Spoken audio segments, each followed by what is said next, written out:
Welcome back to the Wellbeing in Practice podcast, bringing you the latest in complementary, integrative, and functional medicine conversations. I'm Tanya Borowski, Head of Education here at Amrita, and your host.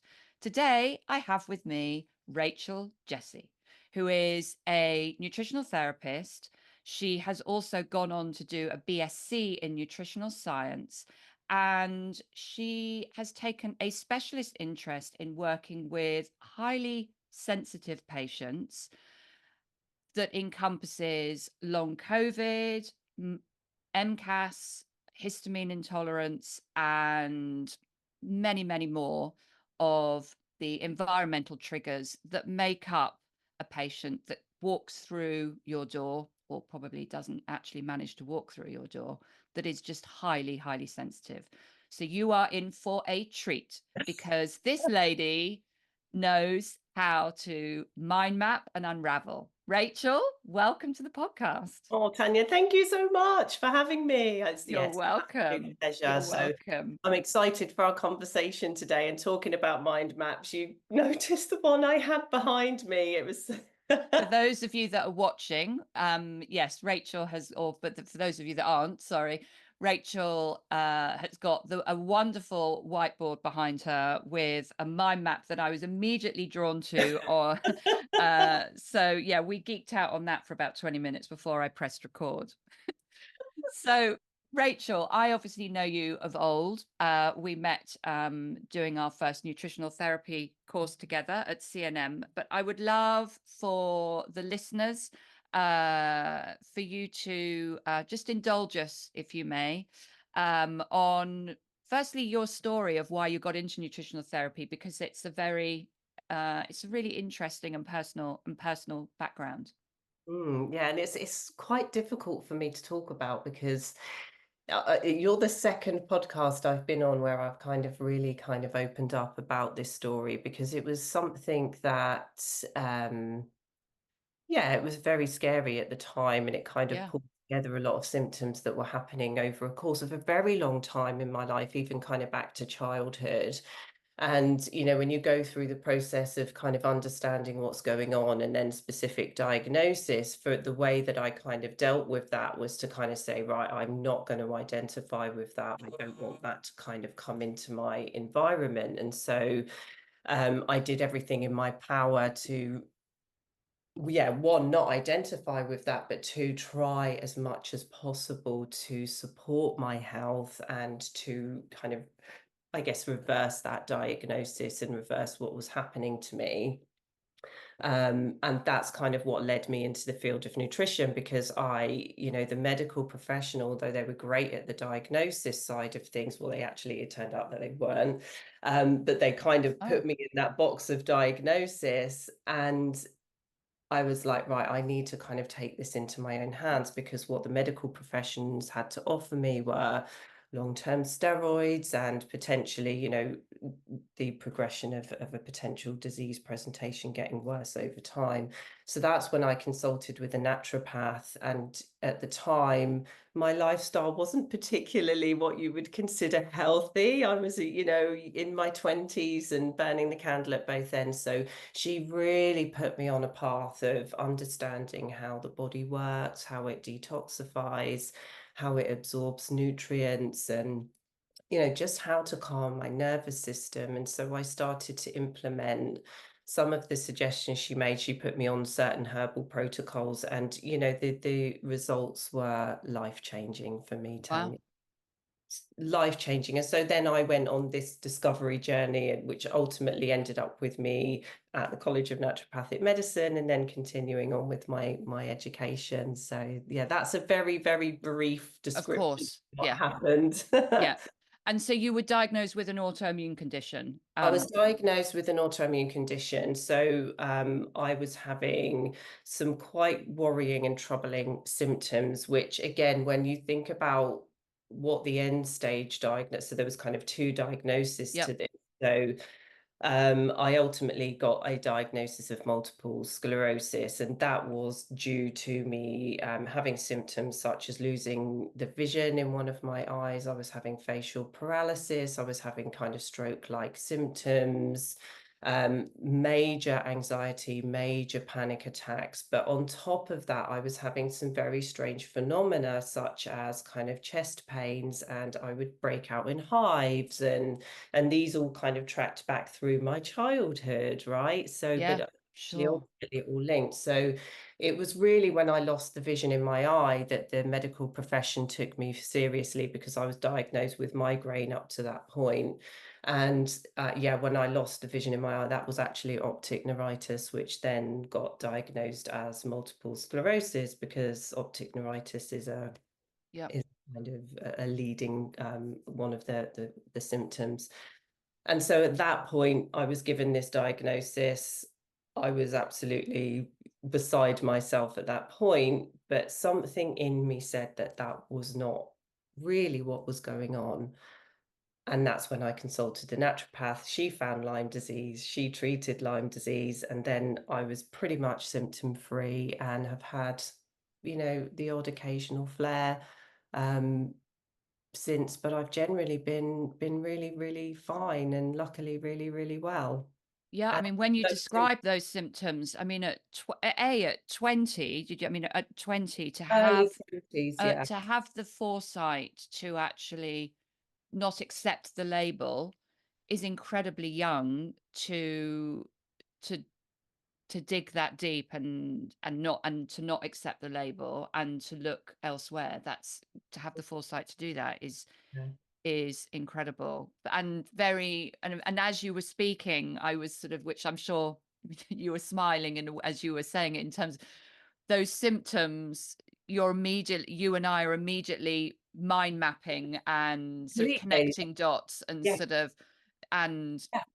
yeah, and yeah, that as soon as you sort of mentioned that paralysis of the face, my immediate thoughts were sort of Lyme co-infections, and then but obviously that knocked on to activating mast cells and etc etc. 100%. I look back now when I think about, the level of anxiety I had, the dysautonomia I had, Dysautonomia, yeah.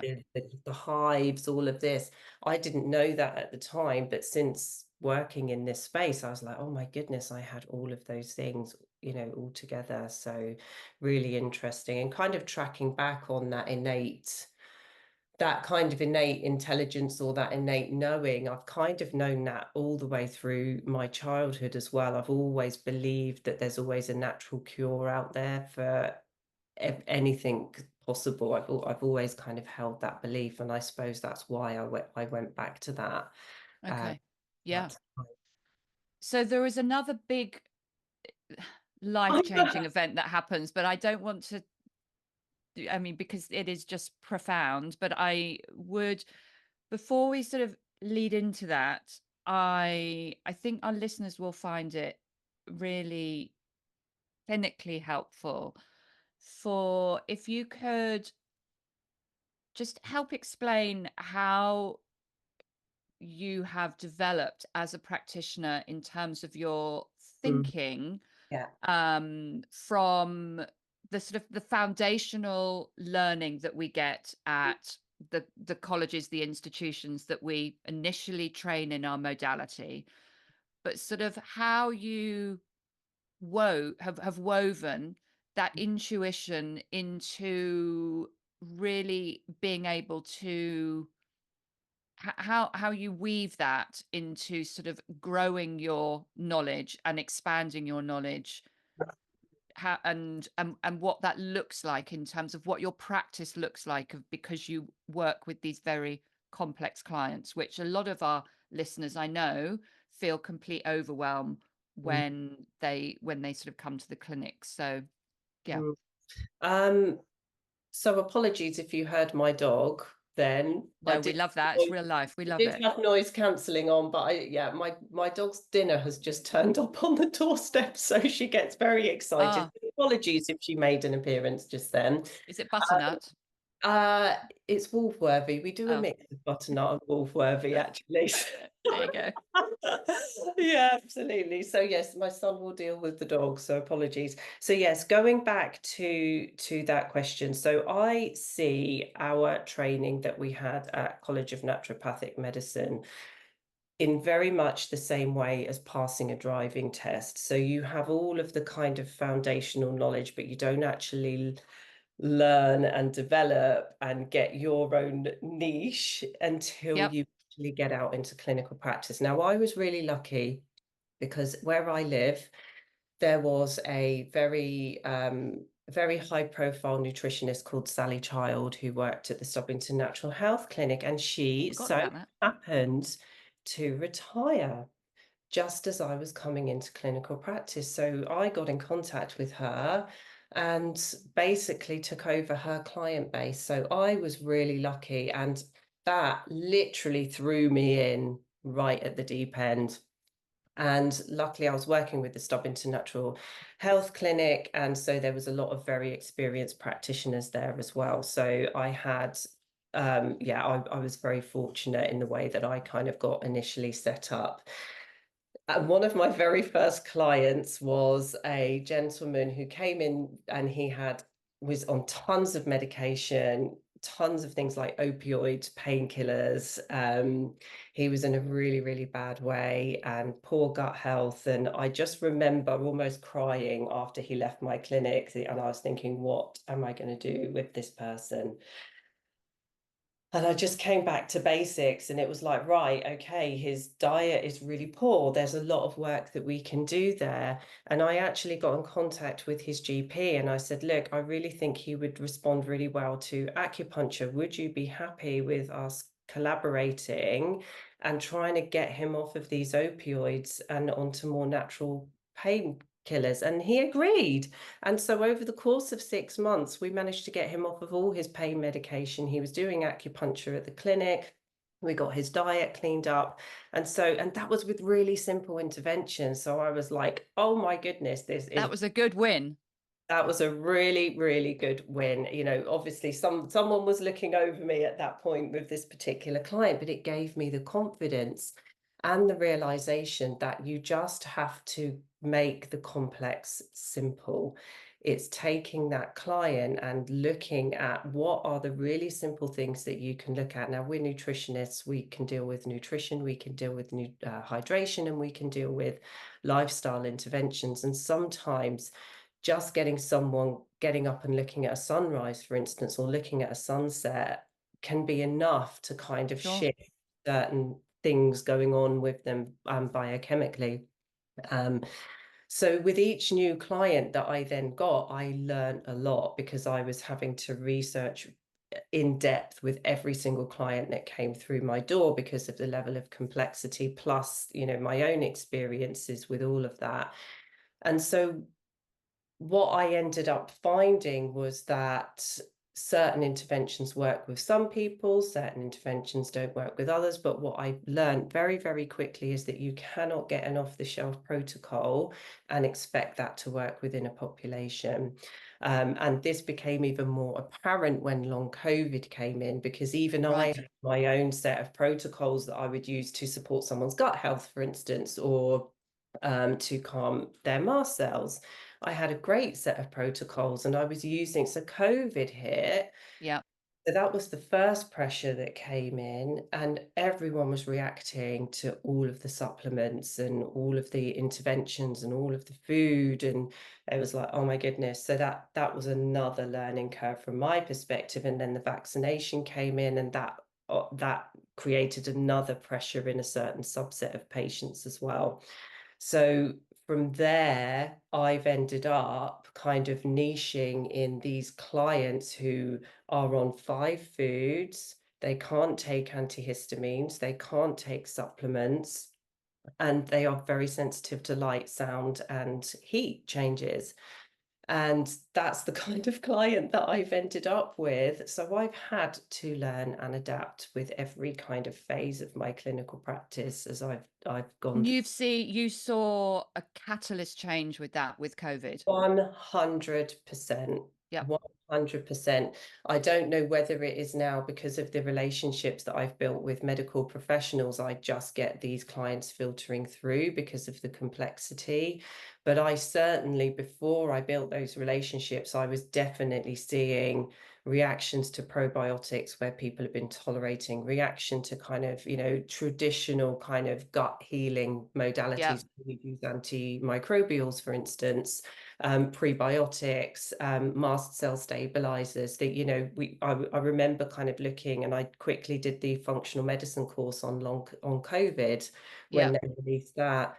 But none of those interventions were effective with my subset of clients who were kind of coming from that March 2020, that original Wuhan variant. Yeah. It just wasn't effective enough. So I've had to kind of adapt and grow and develop my own kind of interventions for that So subset. what is the, I don't expect you to explain all of it because it is, Yeah. but could you give us a taste or a teaser of Yes. what you sort of see is at the core of that web that is Mm. then, that is Yeah. rippling out? What is the kind of, what do you see as the fundamental mechanism of action Yeah. that is So then, I think there's multiple of mechanisms course, of yeah, action. So when I'm thinking of kind of the gut, there is definitely a viral or a spike replication going on within the gut microbiome. It is my belief through my research that the spike protein or the virus has managed to infiltrate keystone bacterial species. So if you go in then with probiotics, you're providing a replication site. If you start to boost that gut microbiome, you're providing more replication sites. You that have to makes get sense. rid of it. You have to get rid of it. And I've put on my website I've mapped out that kind of whole long COVID microbiome phenotype, because until you address that, you've always got one level of inflammation occurring just from that gut microbiome. And that's without the internal spike protein or the internal viral replication, which I believe is happening from a more mitochondrial level, kind of a Yep, more cellular level. So I think there's multiple mechanisms going of on, which course. a lot of people are looking at, but I see my role as kind of addressing that kind of gut factor. But also when we kind of go down into the kind of microbiology of it, we're looking at stabilizing electrons. And so I kind of see a big destabilization with everything that's happened.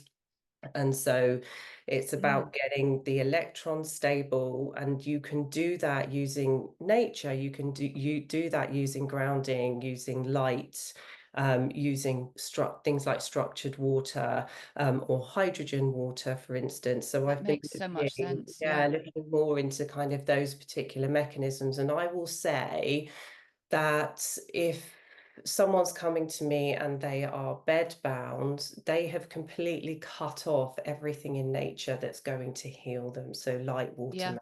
them. So the first thing I get them doing, because they can't eat anything, they can't take any supplements, I get them to look at the sunrise. And you will not believe the amount of healing that's going on with people just by getting them to kind of do something involving nature in any way they can possible. And even the most bedbound, even the most light sensitive people can look at that first morning light, and you just, in a very, very, very quick turnaround, you can start to hear people go, I feel less reactive. My internal vibrations are stabilizing. I've been able to eat pork this week, or, they've introduced a new food, and, and they start to trust in their body. It's a very, very long process taking Of someone back course, of course. from that. But But that makes complete sense if it comes back to yeah, that electron transport chain and the stability and the integrity of of the mitochondria. It 100%. makes, yeah. Um, Now, I totally, you and I, absolutely, we're on exactly the same page for this. We're not protocol driven at all, mm, but you and I have spoken numerous times with these highly sensitive patients about the use of or integrating the use of Pectosol, which is interesting enough, Terry Walls sort of talks about quite a lot. yeah, And yeah, I'd just be interested mm, to just get your, yeah, because there's been yeah, some really some really quite remarkable transformations with a whole variety of different of these highly sensitive cases. And I just I think our listeners would really love to hear that. Yeah, so I stumbled across Pectosol by accident, as you do when you're kind of Yeah. searching. And I was like, wow, this covers so many bases because it does gut microbiome. So with it being a pectin, it has a natural binding effect within the gut. It seems to help with histamine intolerance, so it Yep. seems to help with that binding of histamine, but equally it gets absorbed and it's a galectin-3 inhibitor. So people who are experiencing chronic illness will be producing a lot of a component called galectin-3, which can produce inflammation. It can be highly inflammatory, and it actually binds to galectin-3. So when you look at galectin-3 and look at the pathways it's involved in, so many, it's involved in long COVID, it's involved in mycotoxin illness, mast cell activation syndrome. So it kind of ticks a lot of boxes. And yeah, I started using that really early on, and I was like, wow, this is really well tolerated. It seems to be working really well for people. There's only a very small number of people that have not been able to tolerate it due Yeah. to having a citrus sensitivity, but that's very rare. And the beauty of Pectosol is that it comes in powder form, so you can dose really You can small. really microdose it, can't You you? microdose it, and you know, it's, I've just found it to be one of the most effective products. The other thing it can do as well is heavy metals, which is another added, and that's been proven in clinical studies as well, in children. So again, yeah, really good for use in children, good for use in adults and elderly as well. So it kind of, for me, it's become a core product alongside other core products that I might use in clinical practice. Thank But yeah, you. you always have to watch for sensitivities, but yeah, it Yeah. generally tends to Yeah. be Thank quite you. good. That's really helpful.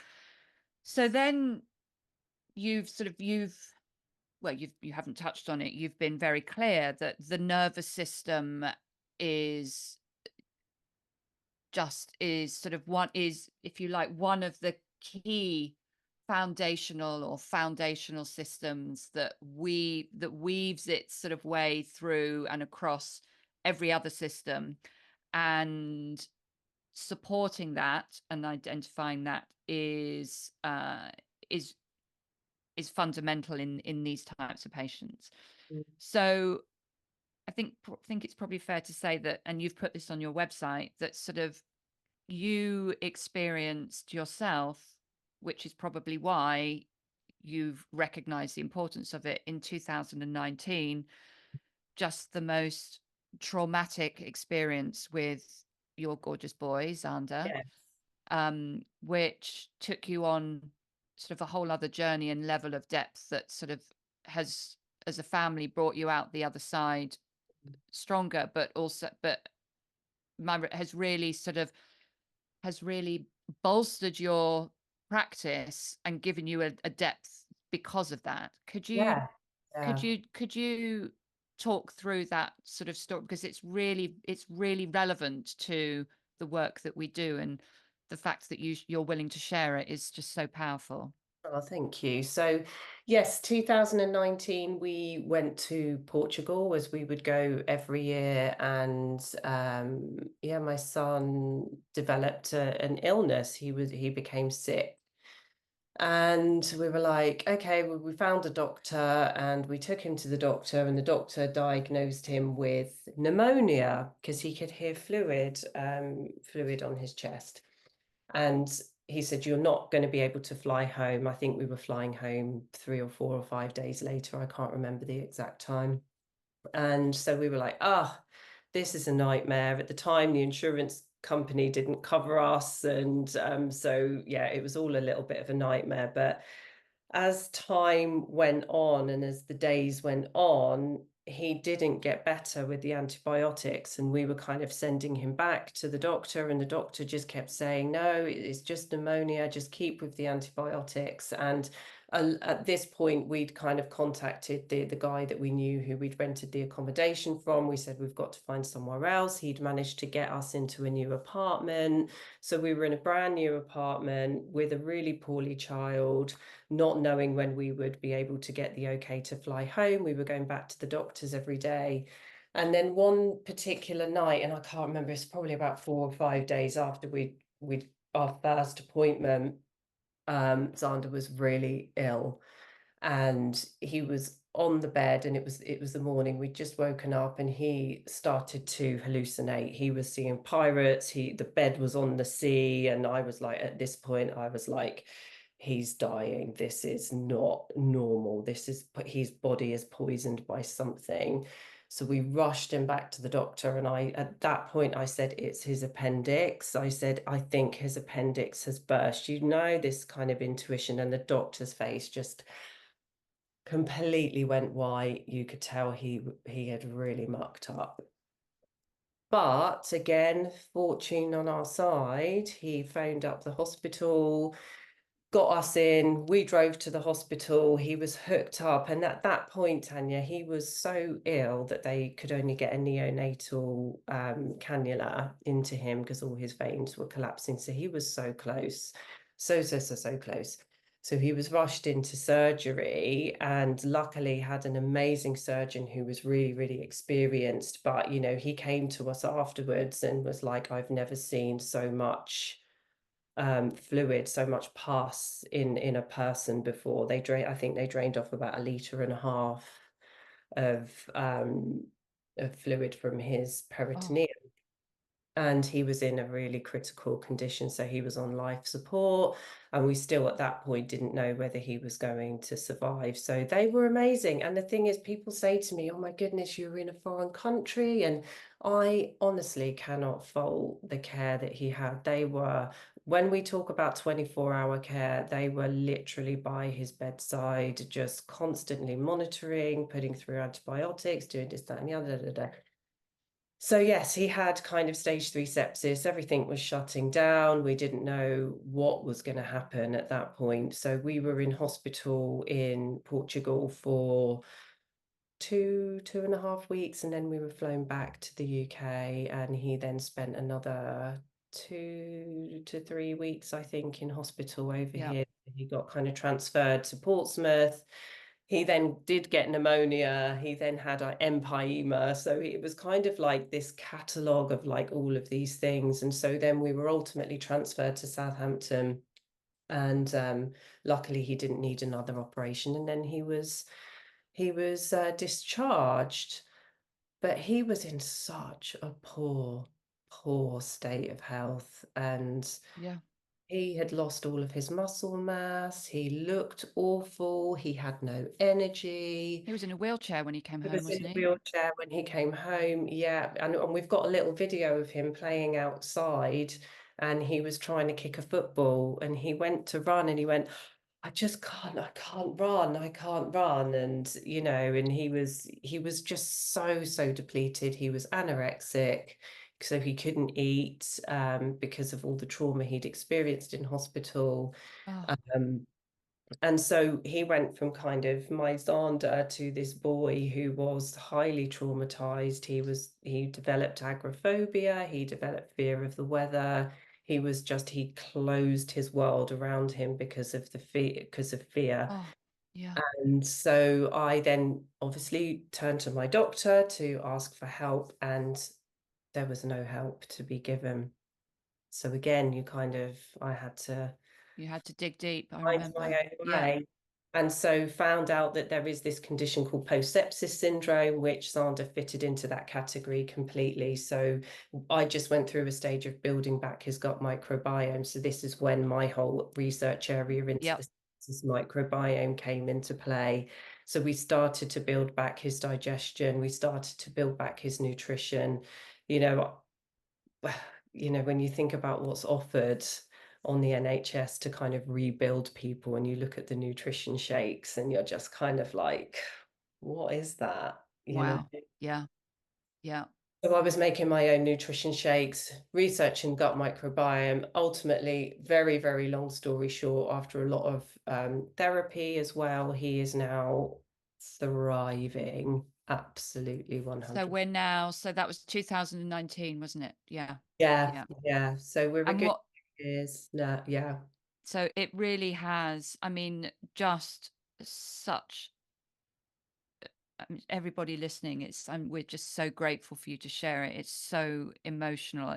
You have to dig really deep, and it how that has transformed you as a, well, obviously as a mum, as a parent, but it's given you, you've taken that, and you've, of course, as you always do, you've gone, there's got to be another way, and that's what you've done, and Mm, he is thriving. absolutely. Yeah, And and it supporting his nervous system has been a key part to that. supporting his nervous system, so doing the trauma therapy, that was the last thing we did with him. And I found a therapist down in Bristol, Yeah. and she was we had like one session, and that was all he needed for the trauma release work. And that, when we did that, all of his fears melted. I can't tell you the Wow. transition that happened after that. So he was able to go back to play football and ride his bike and go Oh, outside, and yeah, so it was amazing. incredible, Rachel. Incredible. And do you, I guess, sort of looping that background in terms of, you've learned so much from that time, and you That look at, yeah, go on. that time, in as traumatic as it was, gave me the confidence and then the platform to speak out about then what was happening with long COVID, because I saw instantly, as soon as COVID came, and my first long COVID patient came in April of 2020. So that was, at that point, we You didn't know were in the, yeah. COVID. But that was when I started putting research out there. And I'm like, I've done all this already. This is what happens in sepsis. So the same thing Yes. is going to happen in long COVID, although there's a different mechanism because you've got the spike protein involved. But I was like, the gut, the gut, the gut. We've got to look at the gut. And then all of a sudden, I started getting involved in all these research groups on LinkedIn. So that experience was able to give me the ability to help thousands of other people. Rachel, it's so inspiring to talk to you. And yeah, I can't thank you enough for being just so open and so transparent. I know everybody, this is a really special episode, and everybody is going to come away with so many clinical gems and thought-provoking concepts for us to be able to utilize, and just so humbling. And I really thank you for sharing and being so transparent. And we will definitely sort of get you back in early 25 to maybe sort of, run a course so that you can help to share this clinical knowledge in a step through way, and share your beautiful mind of these mind maps. Oh, I don't know. And bonkers mind, but Chaos, that's what makes us chaos human. inside. That's what makes us human, and that's kind of Yeah. what this community, this is what we're building here at Amrita, is that community of sharing. So we'd love you to be a part of that. Thank you so much, and I really do appreciate you coming. This is like therapy for myself as well, Tanya. I've Oh, had a bless little you. therapy session, so thank you as well as always, Tanya. Okay. Okay. Thank you, Rachel. Thank you. The views expressed in this podcast are that of the individual and not intended to be a substitute for professional advice, diagnosis, or treatment. Users should not disregard or delay in obtaining medical advice for any medical condition they may have, and should seek the assistance of their healthcare professionals for any such conditions. While we make every effort to ensure that the information we are sharing is accurate, we welcome any comments, suggestions, or correction of errors.